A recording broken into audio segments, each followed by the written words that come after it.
Hello welcome to season buds. இன்றைக்கி 100வது recipe, அதுவும் சீசன் பட்ஸோட 100th recipe, kids special healthy recipe தான் ஷேர் பண்ண போகிறோம். சாக்லேட் ஹெல்த் மிக்ஸ் பர்ஃபி எப்படி செய்யறதுன்னு தான் பார்க்க போகிறோம். சத்து மாவு வந்துட்டு எல்லாருமே விரும்பி சாப்பிட மாட்டாங்க. ஸோ அது அவங்களுக்கு பிடிச்ச மாதிரி எப்படி செஞ்சு தரதுன்னு தான் நம்ம இந்த வீடியோவில் பார்க்க போகிறோம். வீடியோ மறக்காமல் ஃபுல்லாக பாருங்கள். இது வரைக்கும் நம்ம சேனலை சப்ஸ்கிரைப் பண்ணலாம், கண்டிப்பாக சப்ஸ்கிரைப் பண்ணுங்கள். வாங்க இப்போது வீடியோக்குள்ளே போகலாம். இன்னும் நிறைய விஷயம் ஷேர் பண்ணலாம். ஸோ இந்த பர்ஃபி செய்யறதுக்கு ஒரு பவுலில் சத்து மாவை எடுத்துக்கலாம். சத்து மாவு வந்துட்டு எப்படி ப்ராசஸ் பண்ணி அரைக்கிறது அப்படின்றத என்னோடய ப்ளாகில் நான் ஷேர் பண்ணியிருக்கேன். அந்த லிங்க்கை டிஸ்கிரிப்ஷனில் தரேன், கண்டிப்பாக போய் பாருங்கள். ஸோ சத்து மாவு வந்து ஒரு கப் எடுத்துக்கலாம். அதுக்கு 1/4 கப் வந்து சாக்லேட் பவுடர் எடுத்துக்கலாம். ஸோ பியூர் கொக்கோ பவுடராக இருந்தால் ரொம்ப ஹெல்த்தியாக இருக்கும். இதில் நம்ம அன்ஹெல்த்தின்னு எதுவுமே சேர்க்கலை, எல்லாமே உடம்புக்கு நல்லது அப்படின்றத நம்ம சேர்த்துருக்கோம்.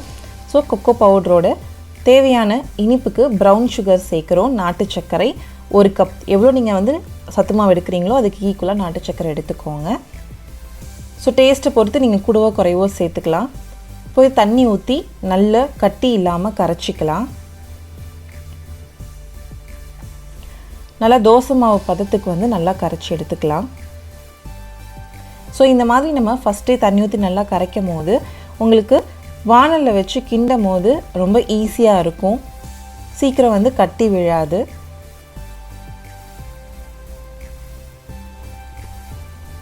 நம்ம குழந்தைங்களுக்கு பேக்கெட் ட்ரிங்க்ஸ் கொடுக்கறத விட சத்து மாவு கொடுத்தா அவங்களுக்கு ரொம்ப ஹெல்த்தியாக இருக்கும். ஸோ அவங்களுக்கு வந்து ஃப்ளேவர் கொடுக்கறதுக்காக நம்ம சத்து மாவு காய்ச்சும் போது 1 டீஸ்பூன் கொக்கோ பவுடர் சேர்த்து நீங்கள் காய்ச்சினீங்கன்னா அவங்களுக்கு பிடிச்ச மாதிரி ஃப்ளேவரில் அது மாறிடும். ஸோ கண்டிப்பாக விரும்பி குடிப்பாங்க. ஸோ இந்த மாதிரி நம்ம இப்போது மாவை தோசை மாவு பதத்துக்கு நல்லா கரைச்சி எடுத்துட்டோம். ஸோ இப்போ அடுத்தது நம்ம இதை எப்படி வந்துட்டு பர்ஃபியாக ரெடி பண்ணுறதுன்னு பார்க்கலாம். அதுக்கு ஒரு அடிகனமான பாத்திரமாக எடுத்துக்கலாம். கடாய் எடுத்துகிட்டு 1 டேபிள் ஸ்பூன் நெய் விட்டுக்கலாம். ஸோ எப்படி நம்ம செர்லாக்கில் வேரியேஷன் இருக்கோ அதுமாதிரி சத்து மாவுலேயும் வேரியேஷன் இருக்குது. குழந்தைங்களுக்கு டைஜஷன் ஆகிற மாதிரி நம்ம வந்து 1 to 5 years வரைக்கும் ஒரு மாதிரி அரைக்கணும். 5 to 12 years வரைக்கும் ஒரு மாதிரி அரைக்கணும். நம்ம வந்து சேர்க்குற பொருளில் தான் இருக்குது அவங்களுக்கு டைஜஷன் ப்ராப்ளம் வராமல் இருக்கிறதுக்கு. ஸோ இப்போ வந்து நம்ம கரைச்சி வச்சுருக்க பேட்டரை வந்து ஆட் பண்ணிடலாம்.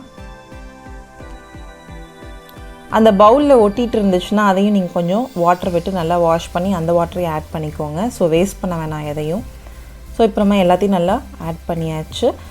அதே மாதிரி சத்து மாவு பார்த்திங்கன்னா சீக்கிரம் உங்களுக்கு கெட்டி ஆயிரும். அதனால் வந்து நீங்கள் கைவிடாமல் கிளறிட்டே இருக்கலாம். சீக்கிரம் அதே மாதிரி நம்ம வந்து சத்து மாவை நல்லா வறுத்து பண்ணியிருக்கிறதுனால உங்களுக்கு ரொம்ப நேரம் வந்து அடுப்பில் வச்சு கிளறணுன்ற நீடும் இருக்காது. இப்போ நல்லா கெட்டியாகிற வரைக்கும் நம்ம கிளறிட்டே இருக்கலாம். ஒரு 5 to 10 minutes உங்களுக்கு நல்லா கெட்டியாக வந்துடும்.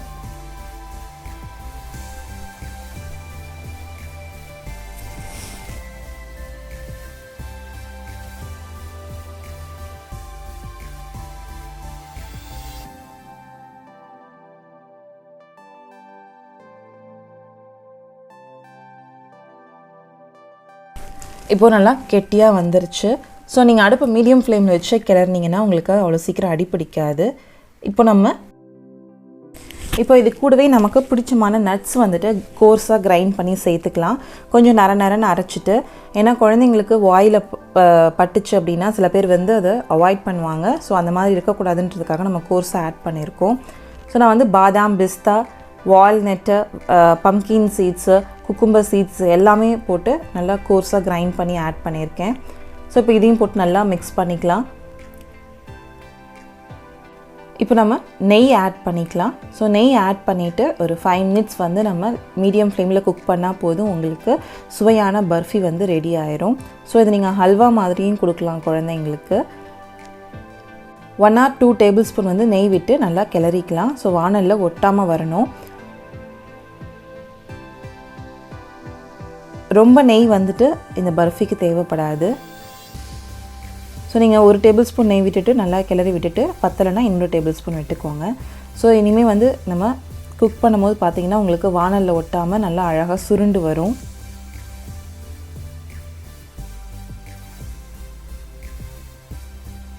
ஸோ இந்த மாதிரி நம்ம குழந்தைங்களுக்கு செஞ்சு தரும் போது ரொம்ப ஹெல்த்தியாக இருக்கும், உங்களுக்கு பிடிச்ச மாதிரி இருக்கும். ஸோ நீங்கள் சொன்னால் தான் தெரியும் நீங்கள் சத்து மாவில் வந்துட்டு இந்த ஸ்வீட் பண்ணியிருக்கீங்க அப்படின்னு சொல்லிட்டு. இல்லைனா அவங்களால கண்டுபிடிக்கவே முடியாது. நான் வந்து ரெடி பண்ணிவிட்டு நிறைய பேருக்கு கொடுத்து பார்த்தேன். கிட்ஸ் தான். ஸோ அவங்க வந்து நிறைய வந்து சொன்னாங்களே தவிர கேக் மாதிரி இருக்குது அப்படி இப்படி சொன்னாங்க. பட் வந்துட்டு அவங்களால அது சத்து மாவுன்னு நான் சொன்னால் தான் அவங்களால கண்டுபிடிக்க முடிஞ்சுது. அதே மாதிரி கேக் வந்துட்டு அதிகமாக சாப்பிடாத குழந்தைங்களுக்கு பிரச்சனையே இல்லை. இதை கேக்குன்னு சொல்லி நீங்கள் கொடுத்துடலாம். அந்தளவுக்கு டேஸ்ட்டாக இருக்கும். கண்டிப்பாக அதோட ட்ரை பண்ணி பார்த்துட்டு கமெண்ட் செக்ஷனில் மறக்காமல் கமெண்ட் பண்ணுங்கள்.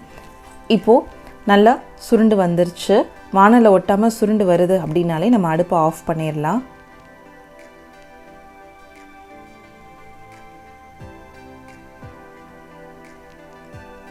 இப்போது பர்ஃபியோட இது ரெடி. கையில் ஒட்டலை. நீங்கள் எடுத்து பார்த்தீங்கன்னா தெரியும். கையில் ஒட்டாமல் உங்களுக்கு நல்லா சுருண்டு வரும்போது பர்ஃபி ரெடி ஆயிடுச்சுன்னு அர்த்தம்.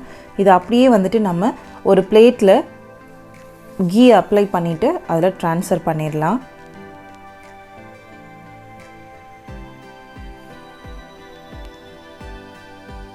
இப்போது நம்ம ஷேப் பண்ணுறதுக்கு எந்த மாதிரி வேணாலும், நீங்கள் அல்வா மாதிரி சாப்பிட்றதுனாலும் ஓகே, இல்லை பர்ஃபி மாதிரி ரெடி பண்ணுறதுனாலும் பண்ணிக்கலாம்.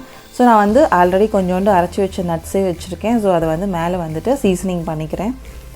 பண்ணிவிட்டு நம்ம வந்து கட் பண்ணி விட்டு வச்சுருங்க. கொஞ்சம் ஆறுனதுக்கு அப்புறமேட்டு பீஸாக எடுத்துக்கலாம். இல்லைனா பீஸ் வந்துட்டு உங்களுக்கு ப்ரோக் ஆயிரும், உடஞ்சி போயிடும்.